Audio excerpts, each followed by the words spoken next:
السلام علیکم جی. گزشتہ روز مریم نواز شریف صاحبہ نے ایک پریس کانفرنس کی اور پریس کانفرنس یا میڈیا ٹاک جو بھی آپ اس کو کہہ دیں, اور اس میڈیا ٹاک کے اندر مصروفہ نے لاہور کے اندر موجود ایک خاتون کا نام لیا. پتہ نہیں لاہور میں موجود ہوتی ہیں وہ, یا اکاڑا میں ہوتی ہیں, یا گجرانوالہ میں ہوتی ہیں, یا اسلام آباد میں ہوتی ہیں, سانوں کی پتہ, ہاں لیکن ہوتی ہیں. ان کا نام فرا ہے. انیک ناجی صاحب جو ہیں بہت ظالم آدمی ویسے. انیک ناجی صاحب آج کل تلوار بہت تیز ہوئی. ہاں انیک ناجی صاحب آپ یہ عیاشی افورڈ کرتے ہیں کیونکہ آپ اس ملک کے جغرافیائی حدود سے میں نہیں بیٹھے ہوئے پائیں. ہم جو ہے وہ اسلام آباد ہائی کورٹ میں جا کے باقاعدہ وہ جو ہے وہ ان سے کہا بھائی جان ہمارے اوپر رحم کریں.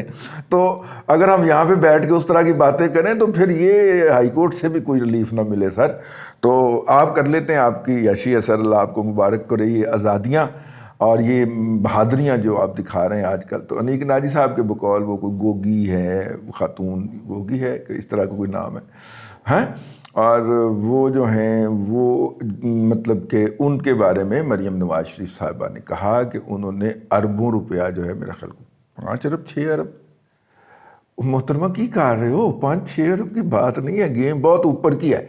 ٹھیک ہے, اب دیکھیں نا, صرف پنجاب کا ہی اگر لیا جائے تو پنجاب کے 36 اضلاع ہیں, اور 36 اضلاع کے اندر تقریباً کوئی 13 ایک اضلاع جو ہیں وہ کیش کاؤز کا سمجھے جاتے ہیں کہ وہاں پہ بہت زیادہ ریونیو ہے, اور جہاں پہ زیادہ ریونیو ہوگا وہاں پہ کرپشن کے چانسز بھی زیادہ ہوں گے.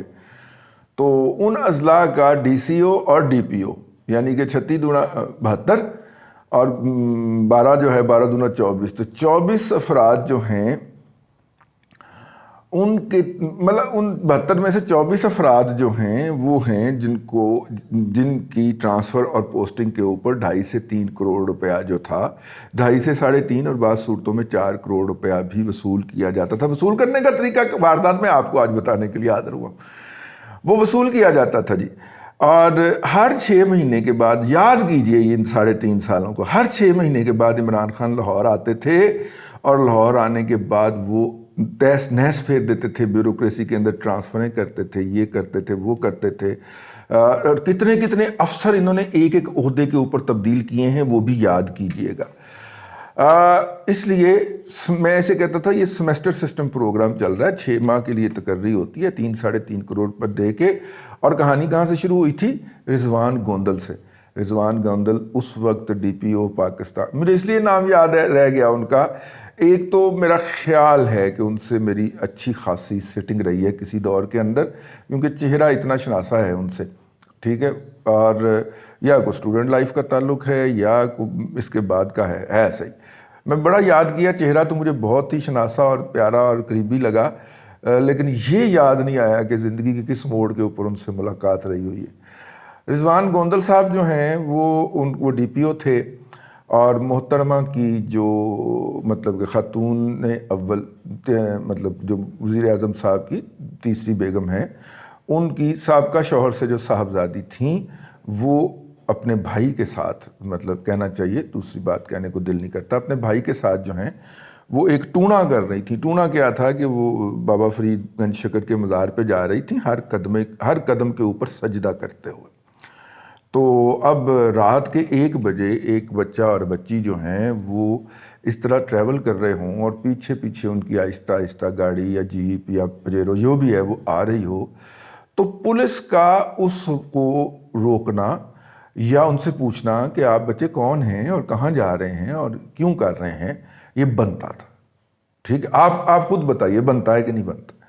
اچھا, انہوں نے کہا کہ جی ہم یہ والا ہمارا ایک ہے وہ فریضہ ہے جو ہم سر انجام دے رہے ہیں, بیسیکلی یہ ٹونا ہے.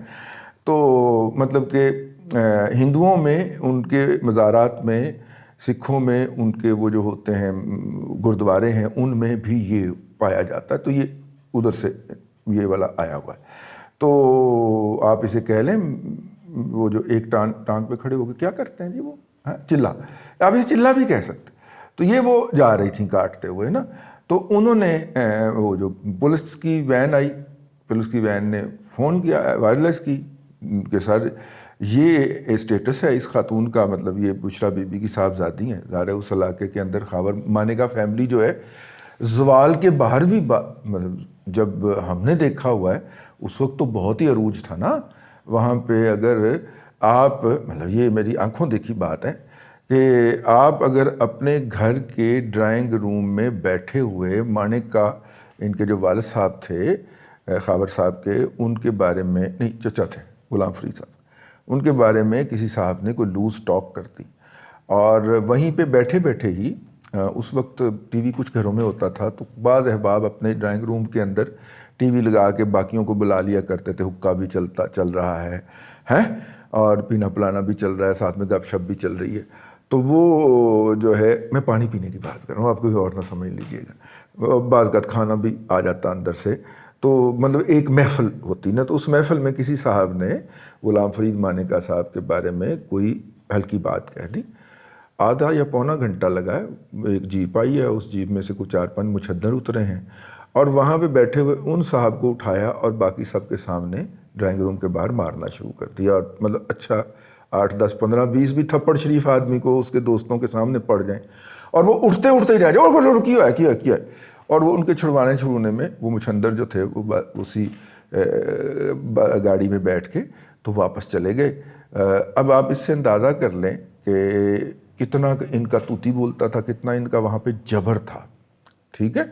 اور یہاں تک بھی تھا جو ہے ہم نے دیکھا ہوا ہے کہ لوگ اپنی خوبصورت گائیں بھینسیں گائیاں بکریاں وہ سڑک کے قریب نہیں پھٹکنے دیتے تھے کہ اگر ان کی نظر پڑ گئی گزرتے ہوئے اور انہیں وہ جانور پسند آ گیا تو انہوں نے اسی وقت ہی گاڑی سے نیچے اتر کے پوچھنا ہے اس کا مالک کون ہے, تو مالک کو بلا کے کہنا یہ ڈیرے پہ پہنچا دینا. اور اگر اس نے نہیں پہنچایا تو اس بیچارے کے ساتھ, اس کی بیٹیوں کے ساتھ, اس کی فیملی کے ساتھ کیا قیامت بیت جایا کرتی تھی, آپ اس کا اندازہ نہیں کر سکتے.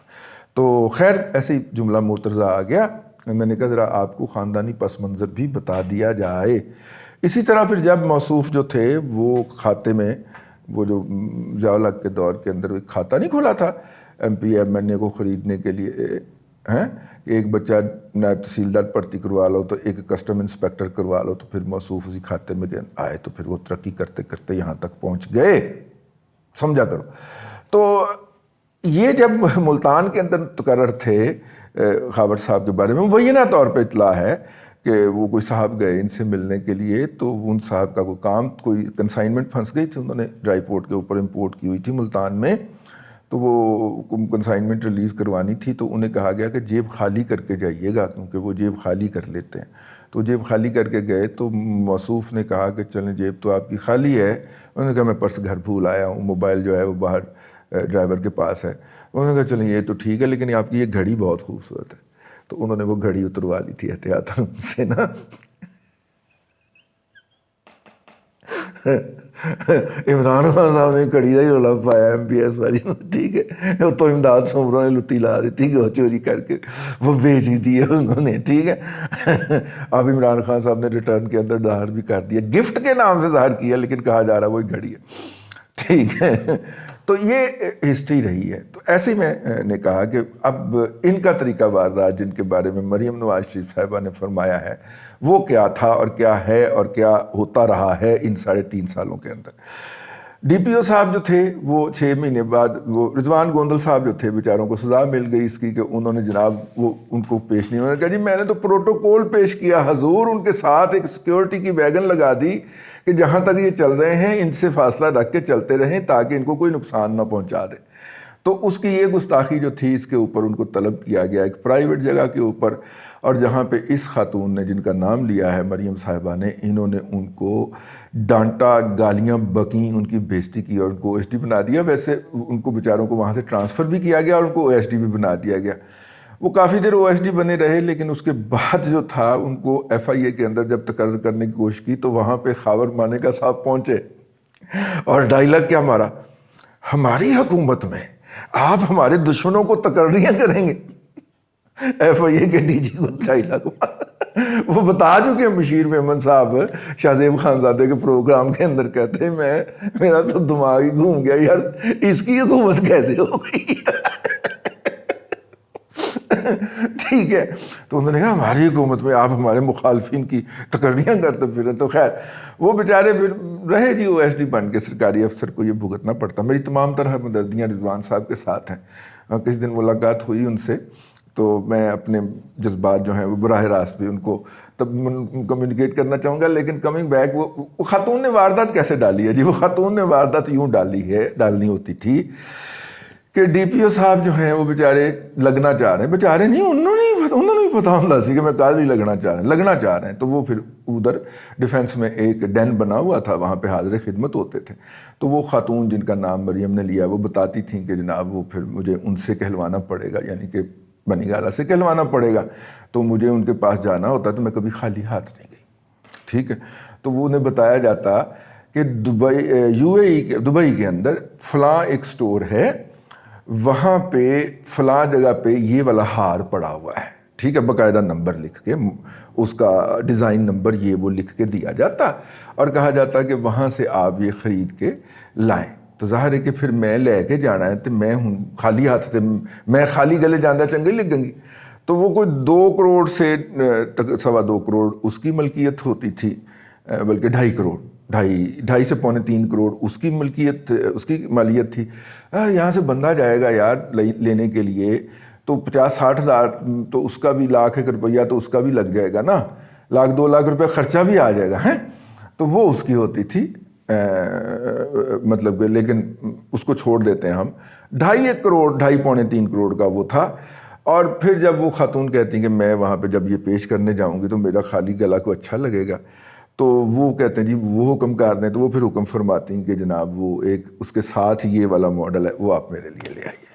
تو یہ دونوں جو تھے یہ مل ملا کے کوئی 3.5 دونوں ہار جو ہوتے تھے وہ 3.5-4 کروڑ کی کوئی بن جایا کرتی تھی. تو یوں وہ ہار ان کو ڈلیور کر دیے جاتے تھے. یوں وہ بقول ان کے جو وصول کرتی تھیں وہ بتاتی تھی کہ میں وہاں پہ گئی اور میں نے ان سے کہا اور چلیں اب آپ جو ہے وہ ڈی پی او چھائی وال جا کے لاگ جائیں, یا ڈی پی او گجرا والا, یا ڈی پی او سے لاگ جائیں فیصلہ آباد.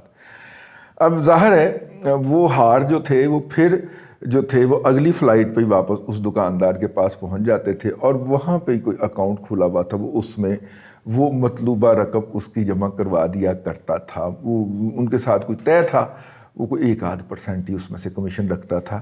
اور وہ ہار اتنی دفعہ بکا ہے جی, میں تو اس ہار کی قسمت پہ صدقے جا رہا ہوں. وہ ہار کو اتنی کی دفعہ بکا ہے, ہر دوسرے دن وہ ہار وہاں سے بکا ہوتا تھا. اور انہوں نے احتیاطاً اس کے 3 بنائے ہوئے تھے. ٹھیک ہے. 3 انہوں نے اس کے بنائے ہوئے تھے ماڈل. وہ چکر لگاتا رہتا تھا لاہور کے, دبئی سے لاہور, لاہور سے دبئی, دبئی سے لاہور, لاہور سے دبئی.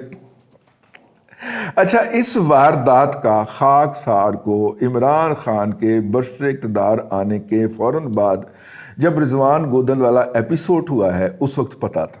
لیکن آپ میڈیا کے اوپر جو اس وقت کلیمپ تھا ہمارے دوست کا یہ تھا کہ 6 مہینے آپ پازیٹیو رپورٹنگ کر دیں پھر دنیا پاکستان کے اندر دودھ اور شہد کی نہریں بہہ جائیں گی. آپ جرنلزم کی فدویانہ حرکت دیکھیں کہ میرے سمیت, میں نے بھی نہیں کیا جی, 6 مہینے تو ہم نے قطعیت کے ساتھ, بڑے بھائی نے کہہ دیتا قطعیت کے ساتھ ہم نے نیگیٹو رپورٹنگ نہیں کی. لیکن 6 مہینے بعد جب شروع کرنے کی کوشش کی انہوں نے 10 فروری 2019 پڑھ لیا. بس ہمیں ابھی شروع ہی ہوئے. ٹھیک ہے. نیگیٹو رپورٹنگ کرنے, اگلے چوک کے پھینٹے ہیں جناب. اب 2 جگہ سے ریپیئرنگ کروا بیٹھا ہوں ابھی تک جو ہے وہ درد, مطلب وہ دردیں نہیں جا رہی. لیکن ہم نے تو سوچا تھا کہ سر نے فرمایا کہ 6 مہینے پازیٹیو رپورٹنگ کر لیں, تو 6 مہینے کے بعد جو ہے وہ آپ جو ہے وہ پھر اپنی میرٹ پہ رپورٹنگ شروع کر دیجیے گا. اسی میرٹ پہ رپورٹنگ شروع کی تو انہوں نے گچی پھاڑ لی. ہم جیسے 2-4 اور لوگوں کو جب سمجھایا گیا اسی زبان سے, تو پھر کم از کم 2-2.5 سال تو رپورٹنگ نہیں ہوئی نا جس ملک کے اندر. جو فرمایا گیا وہی آگے میڈیا کے اوپر بیٹھ کے بول دیا گیا. اینی ہاؤ یہ طریقہ واردات تھا جی, جس کی ابھی ڈیٹیل ہم آپ کے ساتھ فردر ڈیٹیل شیئر کریں گے. اور اگر آپ کہیں گے تو کسی دن ہم وہ منگوا لیں گے, دبئی میں پڑا ہوا ہے وہ ڈیزائن. ہم کسی سے کہیں گے جا کے اس ڈیزائن کی نا جا کے تصویر کھینچ کے لے آؤ, اور ہم اپنے سامعین اور ناظرین کو بتائیں کہ یہ والا ہے وہ بابرکت اور خوش قسمت ہار جو 600-700 وری وک گئے ہے. یہ طریقہ کار تھا جی ان کا. ظاہر ہے بہت ساری چیزیں ہمارے پاس ہوتی ہیں لیکن ہم وہ اس لیے بھی نہیں کر سکتے کہ ہم ان کا بھار نہیں اٹھا سکتے، وزن نہیں اٹھا سکتے، ہم اس وزن کے اندر نیچے کولیپس کر جائیں گے. تو لہٰذا ہماری خواہش ہوتی ہے کہ اس کا وزن جو ہے وہ پولیٹیکل قیادت تو اٹھائے نا یار، فرنٹ سے لیڈ کرے نا، ہم اس کی ڈیٹیل ڈسپلے کر دیں گے. تو مریم نے اب اس کا وزن اٹھایا ہے جی، اللہ ان کو یہ وزن اٹھائے رکھنے کی توفیق دے. انہوں نے یہ وزن اٹھایا ہے تو ہم نے کہا کہ ہم آپ کو تفصیل بتا دیں کہ یہ جو پیسے وصول کیے جاتے تھے یہ کس طرح وصول کیے جاتے تھے. یوں وہ پیسے رقم جو ہے وہ کبھی پاکستان کے جغرافی حدود کے اندر وصول ہی نہیں ہوئی. بھئی وہاں سے ایک ہار آیا ہے، وہ گفٹ ہوا ہے، اور گفٹ جو ہے وہ دوبارہ اٹھا کے وہاں پہ اسی دکان کو واپس کر دیا گیا ہے. اس دکان والے نے پیسے جو ہیں وہ ایک خاص اکاؤنٹ کے اندر جمع کروا دیے گئے ہیں. تو کرپشن تو نہ ہوئی جی. یہ ان کا دفاع ہوگا آئندہ جب ان کے خلاف مقدمات چلیں گے. پاکستان کی جغرافیائی حدود میں جرم کیا ہوا؟ گفٹ دینا کوئی جرم ہے نا؟ یہ کہہ سکتے ہیں وہ کل کو عدالتوں کے اندر، اور دیکھیے گا یہی کہیں گے گفٹ لیا گیا، گفٹ دیا گیا.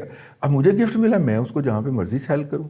تو میں نے کہا کہ یہاں پہ اس کے کسٹمر نہیں ہیں، دبئی میں سیل کر دیں. گھڑی بھی اسی لیے دبئی بھجوائی تھی سیل کرنے کے لیے. چلیں اب تک کے لیے اتنا ہی جی. اللہ آپ کو آسانیاں عطا کریں اور آسانیاں خلق خدا میں تقسیم کرنے کی توفیق عطا کریں.